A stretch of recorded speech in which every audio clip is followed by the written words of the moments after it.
Okay, I want to show students what I do for a deposition. When I start a deposition, or even in court for that matter, but let's just assume it's a deposition, I want to swear the witness in, as you all know or should know. And so I'll have the witness raise her right hand and swear them in, and then I will hit on my steno machine. I like to hit wits, that's W-I-T-S. I hit it twice. And it brings in my little paragraph where I swore the witness in. And you can see that. Now you can see my steno over here is wits, and you saw it read the file in. Now since I'm in court, it actually is using my court format. But what I did was I told my software that computer, when you see me hit wits, I want you to read in a file called sworn court. And so that's what it does. And then at that point, as I am getting ready to do the questioning, if I'm looking out from the end of the table, I've hopefully got my witness on my right for the answer, and I have the questioning attorney that's going to do most of the questioning on my left. That is a reason why you want to get to the deposition early if possible, is so that you can maybe set the room up and be set up before people walk in, so that when the first person walks in, they might say, where would you like the witness? I find that happens quite a bit. It doesn't happen every time, but it happens a lot. And if they ask me where I want the witness, I want the witness on my right side as I'm looking down the table, so I can have the witness and the answer bank on the same side, and it just makes things a little bit easier. So I've got my sworn part set up here, and you can see I used wits. You can use sworn, or oath, or some other steno concoction that you want to put together, but it's always nice to have something you can do from your steno machine quickly, since most of the softwares have that capability, and set it up. Then at that point, in Texas, I do snoo, and then I do question. Then I can do what is your name, and I have that set up to come up here as by speaker 1, and then question what is your name.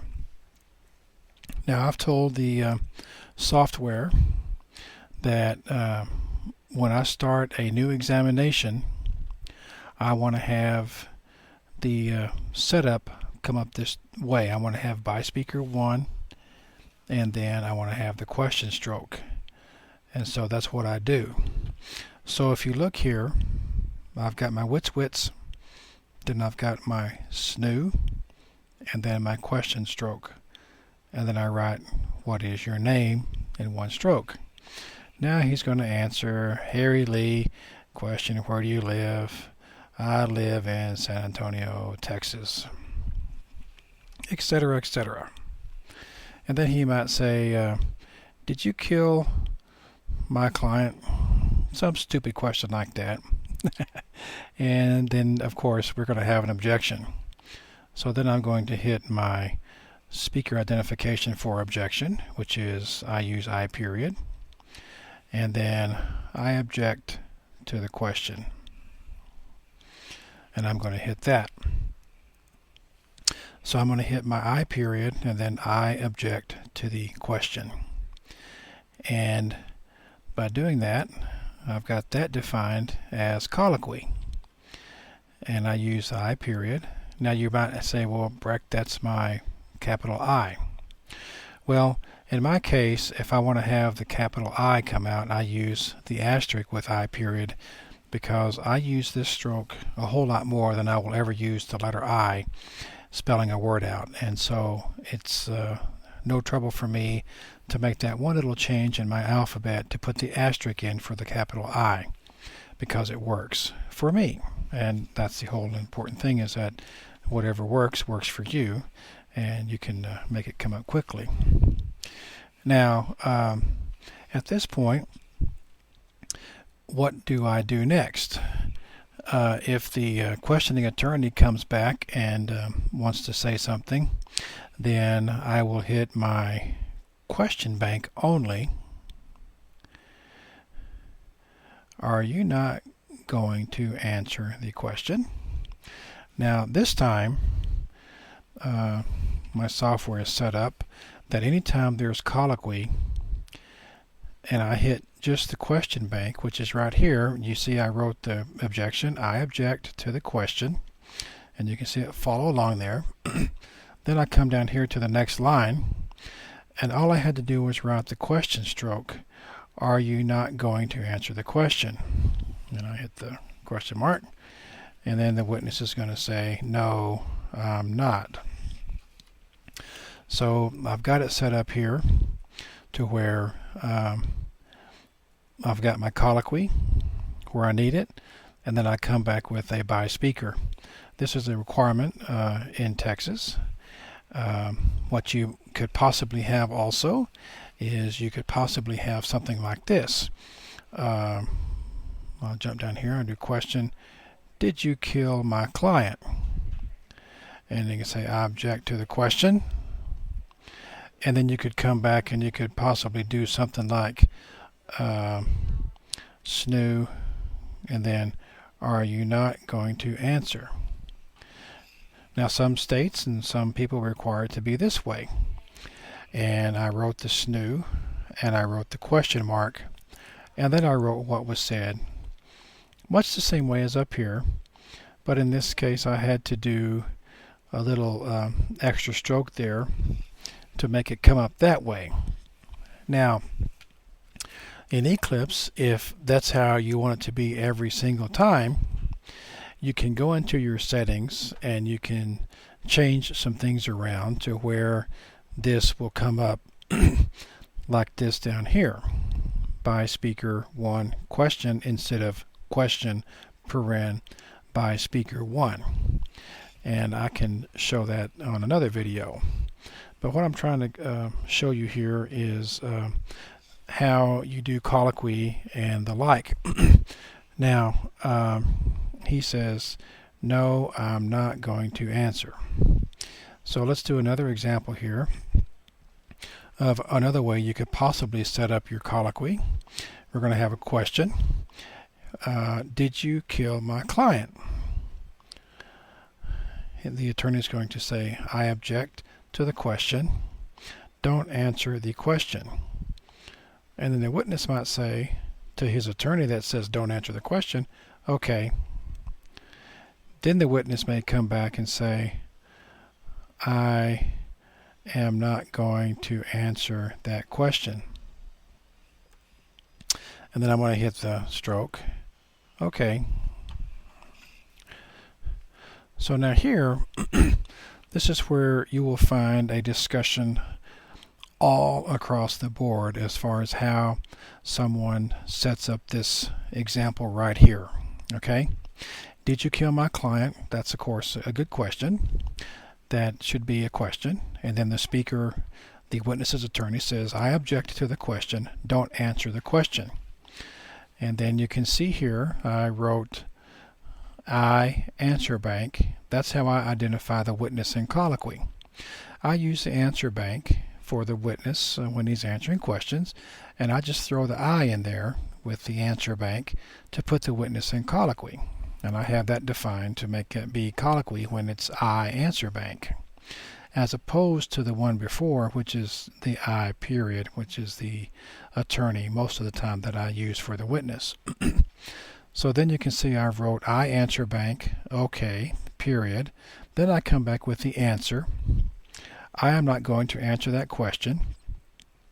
Then because my software is set up the way I want it to be set up, all I have to do is just hit the Q down here and then question okay.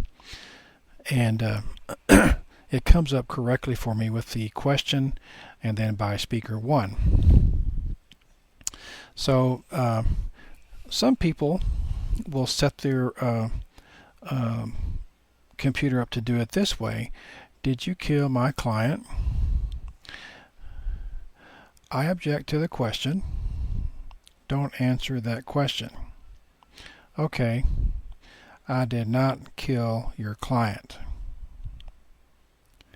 Okay, thank you. Okay, I kind of did this a little wrong as far as witness answering, but you get the point here. Some schools of thought is, here's the question, did you kill my client? And here's the speaker, I object to the question, don't answer the question. And the witness says, okay. And then he said, I did not kill your client. It should have been, I should have wrote, I won't answer that question. But some schools of thought, some parts of the country, keep the answer right here that was responsive to this question. They keep it in colloquy because many feel that only the attorney that's asking the questions can bring the colloquy back out. So what you would have to do in that case is you could make it look something like this. Did you kill my client? I object. Don't answer that question. Okay. I can't answer that question. Okay, so here we go. Are you refusing to answer that question? Yes, I am refusing to answer that question. Okay, so here we have another example of how some schools of thought are. You have, did you kill my client up here? The objection by the attorney. Don't answer that question. The witness says okay to his attorney, and then he says to the questioning attorney, I can't answer that question. Many people feel that this is how it should be set up, and others feel differently.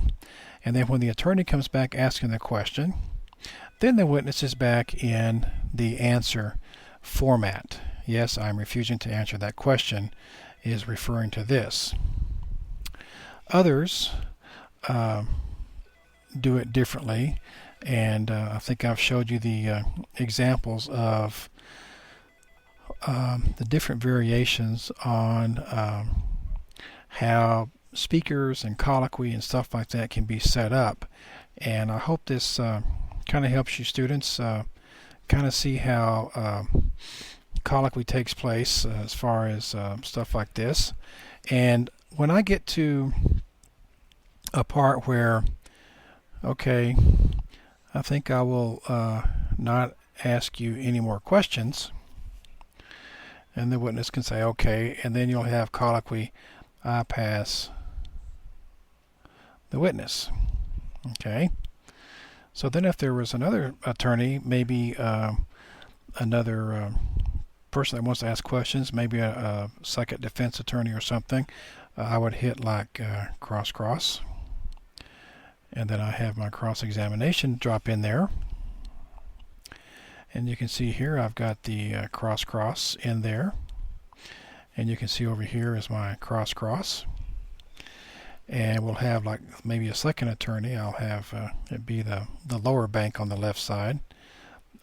My name is Joe Smith. Did you kill my client? I object to that question. Don't answer that question. I can't answer that question. Go say, now we've got the cross-examination with cross. We've got another speaker here using the lower bank, SKWRAO, and then question. And you see I set it up SKWRAO question so that it comes up correctly. Now watch what happens here. I've changed speakers. I've changed examinations. So now when I hit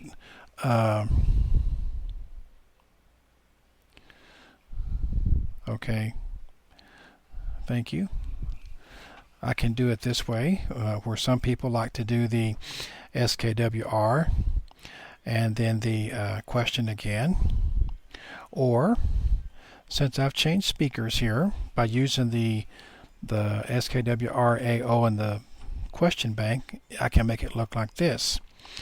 I can do, did you kill my client? I object to that question. I object to that, whatever. Don't answer. I can't answer that question. Now, since I've got it set up and I've got that speaker 3 asking questions, I can hit the question bank. Okay, thank you. Now you see now I have speaker 3 asking the questions here, because up here at the cross-examination I started with speaker 3 question bank.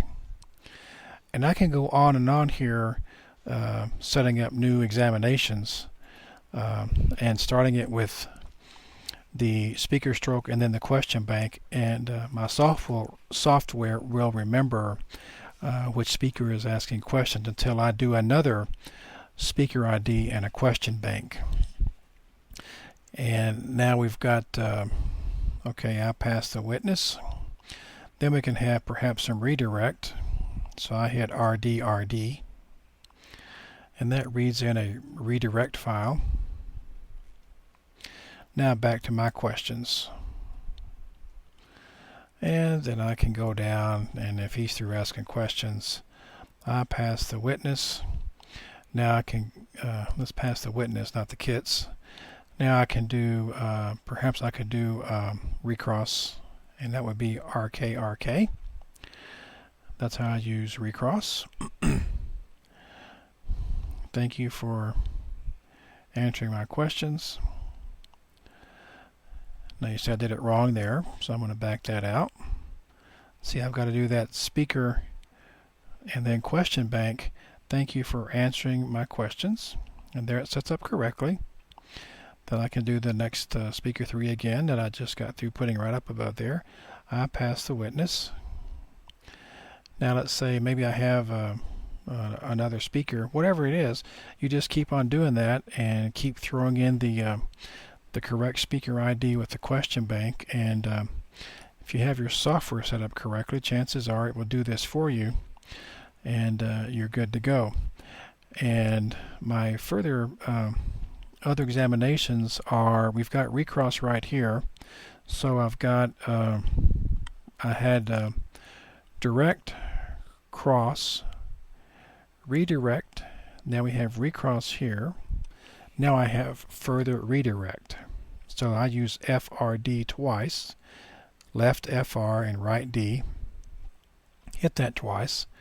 Now I've got further redirect, and do like SNU question bank.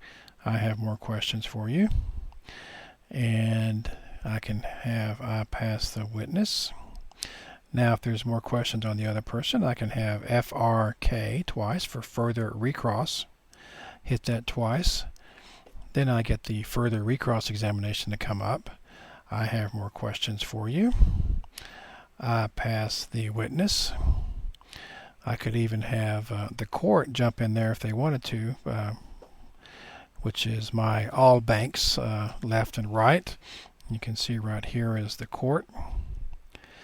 And if I have, we need to take a break. And so I can have the court speak. Now if the court jumped in there and said something, and I want to go back to questions, since I've got speaker 3 here as my most recent by speaker question, all I have to do is hit question. Let me just ask you real quickly, and it sets up here as by speaker 3. There's no need to go in here and if your software will do this for you, to have something like the court saying we need to take a break, and then having to hit question bank, SKWRAO. I have just a few more questions. See, I did it right here on this one, and it came up correctly. But if you remember back up here, when we go back up, we have the court saying we need to take a break. All I hit there was just a question bank. Let me just ask you real quickly. And you see it came up here correctly by just hitting the Q. So I let my software do some work for me and saved me an extra stroke in there. I have, I think, pretty much exhausted some of the colloquy and how my colloquy is set up and my speaker IDs in a very basic format. If you look on my group under my files section, I think you'll see I've got a real-time file on there that shows I have 70 or 80, 85 speakers in my dictionary. Some of the things that I use in my dictionary along with the I period is the left side of the keyboard. I'll use like I period is speaker 2, and if you watch right down here you'll see I have like SI period, TI period, KI period, RI period, WI period. It just goes on and on. Every letter on the left side with the right I period, you see here it throws up different speakers, and you can see right there I've got just a couple examples there of other ways to do speaker identifications. And these I periods work kind of nice for like Smith, Thompson, King, Roberts, Williams, Henry, whatever. That's kind of how I use those I periods with the left side of the banks to get some different identifications for people's last name. And you can do the same thing with your S and AO. You can do snoof, snooer, snool, snood, etc., to have like, you know, Mr. Franklin, Mr. Rodriguez, Mr. Lucky, Mr. Timmons, whatever your speaker names are. You can use your snoo with the right side of your answer bank and just put in some different speakers and pretty much cover that. So I hope that helps give you some ideas, and with that I will close.